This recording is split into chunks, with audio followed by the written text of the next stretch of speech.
Hello, everybody, and welcome to episode 69 of Therapy Thoughts with Lindsay. I cannot believe we have already made it to episode 69, and as it has been now for actually a year, Randy Cash is there recording with me through the computer.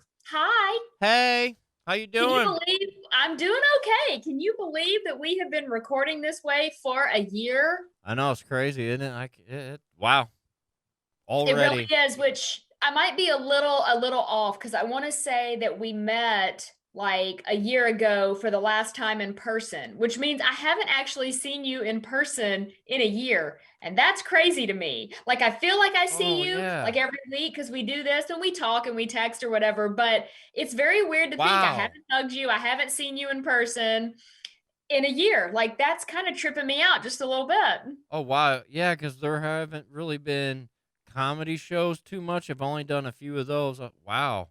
Right. Wow. Okay, that's I just know. sinking in. So sorry if wow is the only thing I can say. No, it's okay. I think there's a lot of that going around. I mean, yes, we want to get into the topics of boundaries. That's important. But so much about this show is also about the importance of, mental health and mindfulness and, just being aware of self care and all of the things. It all ties together. But, it is really interesting to think back on what this last year has been, been doing, what's been going on, what's happened in these last 12 months. And although I don't really think, we talked about before that maybe this isn't really like the new normal because we haven't regulated. Nothing is going to stay the way that it is right now. We just don't know what it's going to shift into.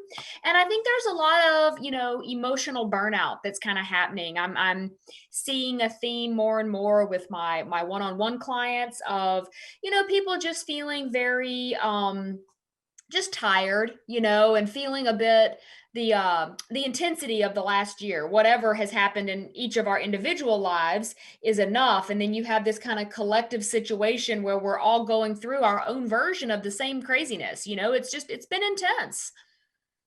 Yeah, I would say everybody is having, let me phrase that. A lot of people seem to be having this pandemic fatigue. I don't know what else to Mhm. call it, this separation fatigue, the whole thing. I'm Yeah. tired of the whole thing myself. So.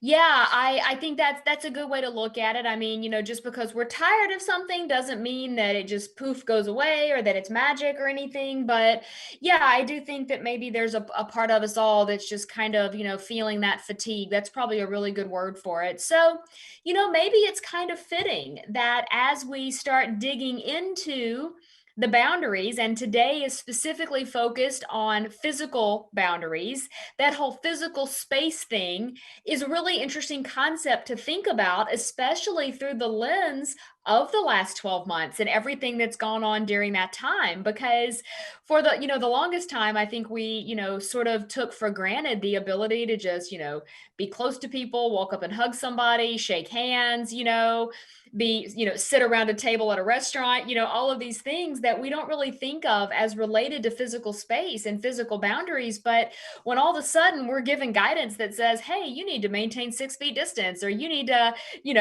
not shake hands or not hug people, or whatever the guidance is, it trips up the brain a little bit. And so I think this might be a bit of a layered conversation. Some of it is about just setting physical boundaries and the importance of that. But I think the other is definitely looking at what the physical boundaries that have been sort of forced upon us, right? Like you want to think about boundaries as something as a form of self care that you can set for your life for what you do and don't allow. But when something is given to you as a you must adhere to this boundary, that changes the way we think about it just a little bit. All I'm gonna say is 2020 has not respected my boundaries, Lindsay. You just want to send a complaint to the year 2020? Yeah, I would like to do that. Can I file that with you, please? Yeah, I'll send it to the right people. I'll get it to them. I'll get it to them. I do. I get what you're saying, and it is. It's just to have to sort of reprocess everything that we took for granted, everything we our way of life, the way we operate, the way we do business, the way we interact with family.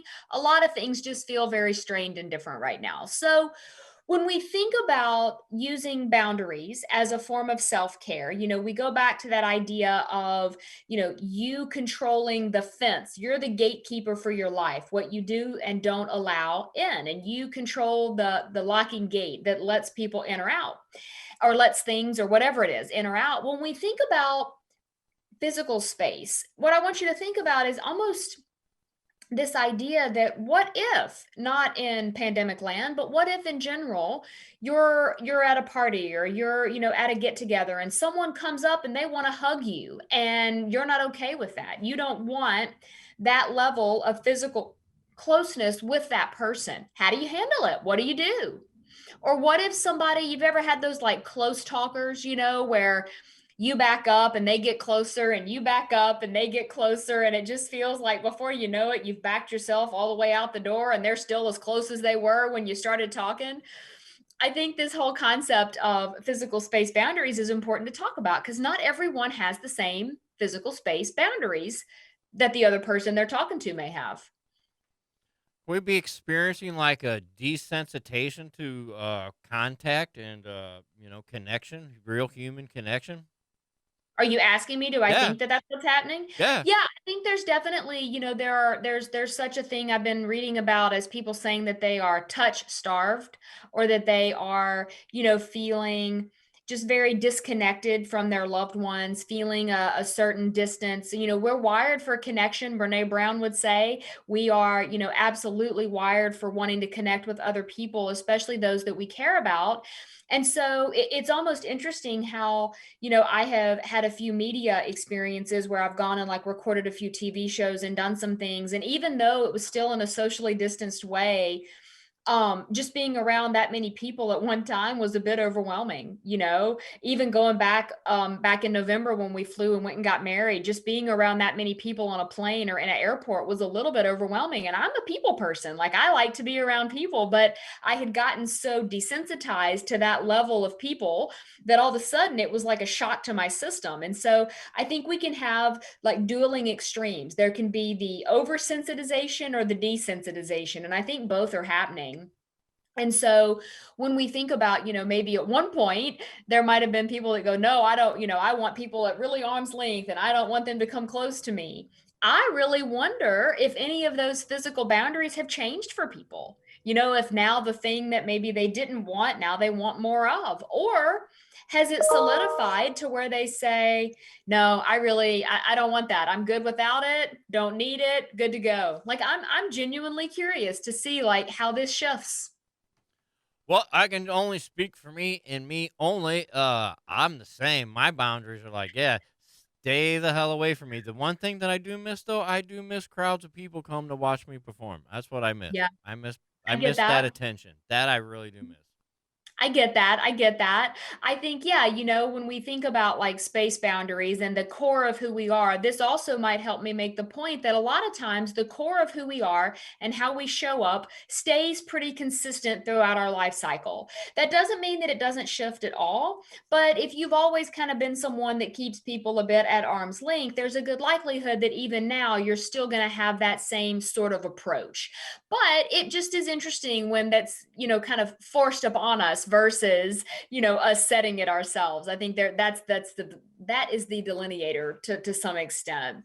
But yeah, so when we do think about outside of pandemic land, what we're talking about with physical boundaries is just simply what does our personal space bubble look like? How much space do we need around ourselves? And at what point do we set a boundary where we let someone know if we aren't okay with something that they're doing?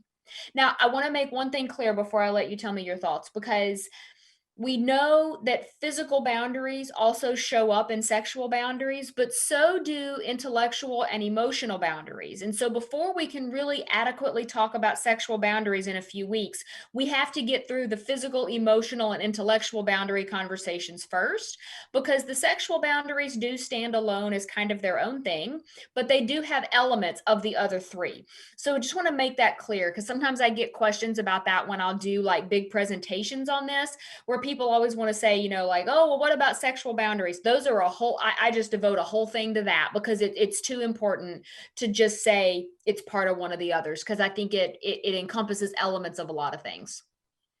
Yeah, bad bounties. Hi, my name's Randy Cash. How you doing? Boundaries are just, like establishing an area where you can operate while being comfortable.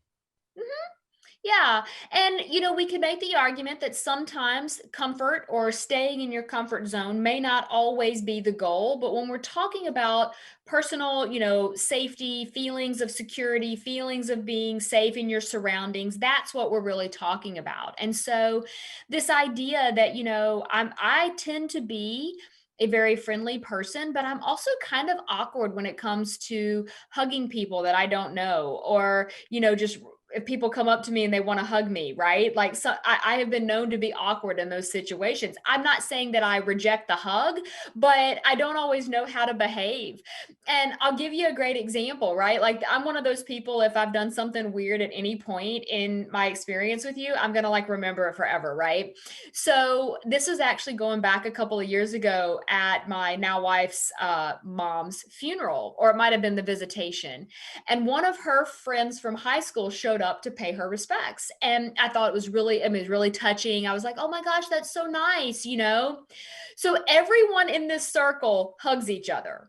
And I'm over here going, do I hug these people? Do I not hug them? Like, what do I, oh gosh, I don't know. Like, I was really stressing about it. So I go in to hug one of them and they completely rejected the hug. And then I immediately felt like the most awkward, awful person ever, because here I am trying to do the socially acceptable right thing, because they're all hugging each other and I'm trying to be like part of the group. And I go to hug somebody and it completely shut down. And I'm like, huh, um, I don't think that's what I was going for. But that is an example where the minute I realized that that hug was not wanted, I backed off and I just said, "Oh, my bad. Everybody was hugging." And I shook their hand, right? But I tell you, it was the most awkward moment. And to this day, I will still bring it up occasionally. And I'm like, do you think they think about that? Like, am I like a gigantic weirdo for trying to have hugged somebody that didn't want to be hugged? But you get what I mean. Like, we don't always read those signals very well. But I think it's awesome that this person I'm talking about was able to take a step back and say, no, I don't know you. I'm not going to hug you. And I'm kind of on like the therapist side of me going, good for you. You set that boundary. Yes. But then I feel awkward and like a horrible person inside because I tried to force a hug on someone. You were probably like one half, whoo, and the other half like, oh. Yeah, it was a funny moment. And but that just goes to show that sometimes in the world that we live in, we don't always know what other people's space boundaries are. And people have these physical space boundaries for lots of reasons, right? Like, it could be that they've had negative experiences in their life. Maybe they just aren't comfortable with people they don't know. Maybe they just don't like hugs. There's a lot of reasons that someone may not want to hug or be in your physical space. If I had taken it personally as an attack against me, going back to those agreements that we've been talking about in the previous weeks, that we've had been doing the four agreement situation, that wouldn't have been right either, right? It's all about recognizing that the boundary someone sets is about them. One more thing I will say about boundaries, because I hear this a lot from people that have experienced throughout their lifetime, maybe when they were little kids, being told, okay, we're going to see, aunt whoever or uncle whoever, and you've not met this person but like once in your life, and then it's time to leave and they're like, well, give them a hug, go on and give them a hug, and you're almost like shamed into physical contact of some kind. And that can be damaging. It is okay for a child to say, I don't really know this person, I don't want to hug them. And if the adult in question takes that personally, the adult needs to check themselves a bit and look at why they're taking that personally, because it's important for kids to develop a sense of security with who they are, and that it's okay to set boundaries when they don't want to touch someone, because there's a nice way to do it. I'm not saying that this is a free pass for anybody to be a jerk, kids included, but you have to learn how to set the boundaries in a healthy way. Boy, we sure needed boundaries way back in the 1970s. Oh my goodness. Yeah. I'm at one point in my career, I was amazed at the number of people that didn't know what boundaries even were. Now I've come to recognize that it's really not been a topic that's been discussed for a long, long time. Like, it's almost something that we never really thought to have really healthy conversations around this topic. And so that's why I'm devoting an entire series of episodes to boundaries and setting healthy boundaries, because it's important to sort of validate that it's okay to say no to things when they don't serve your greater good. It is okay if someone goes in to hug you that you prefer a handshake. It is okay to fist bump someone. It's also okay to say, I'm not really comfortable with physical touching, but it's great to see you. But we need to normalize these things. I think right now we live in a bit of a society that's afraid to stand up and say what they are and aren't okay with. And we're trying to regulate and figure that out.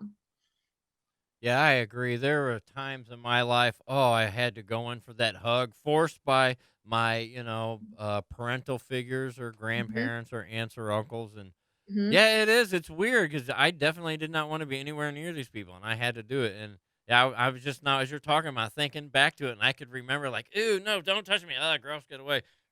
Yeah, and it's like it's really nothing personal against them. It's just simply what you're comfortable with. And I think this idea of physical boundaries and just setting what is appropriate and comfortable for your life, it just doesn't always look the same for every person. And so this goes back to that idea that we all have the autonomy to figure out what we are and aren't okay with. And you're going to hear me repeat that quite a bit over the coming weeks because we have to devote an episode to each of the 7 different types of boundaries. And I really hope that you will continue following along with the discussion because all of them are important. We all need to set some version of all of them. And it's really impossible to go through life and avoid setting these boundaries. We have to figure it out. So we're gonna dig into it, Mr. Cash. We are. Well, I hope that I am not crossing any boundaries by saying you can follow me on the Instagrams at rcash comedy, dude. I mean, like I really have like 8 followers over there. So yeah, if you want to jump on board, come on by. Oh my goodness. I will say no, but yeah, if somebody chooses to follow you, great, but they're not being forced to, right? That's the whole boundary thing. If you do want to follow along with what I've got going on, go to lindsaywalden.com. You can really find all of the things there on the site, be it past blog posts, past podcast episodes, a way to download my free relationship communication guide, and I will have all of the info about my relationship workshops there as well. You can follow me on social media. On Facebook, it's at Lindsay Walden Consulting. On Instagram and on TikTok, it's at This Is Lindsay Walden. On Pinterest, you can search Lindsay Walden or Therapy Thoughts. And most recently, I've joined Clubhouse. Over there, I am at lindsay.walden. And if you search for Therapy Thoughts, there's an entire club that you can follow with additional rooms where we talk about all of the things in more detail, like more of a discussion that we do here on the podcast. So there's all of the things. Until next time, I do hope you keep living your best life and working to build that relationship of your dreams. And we will be back next week with more.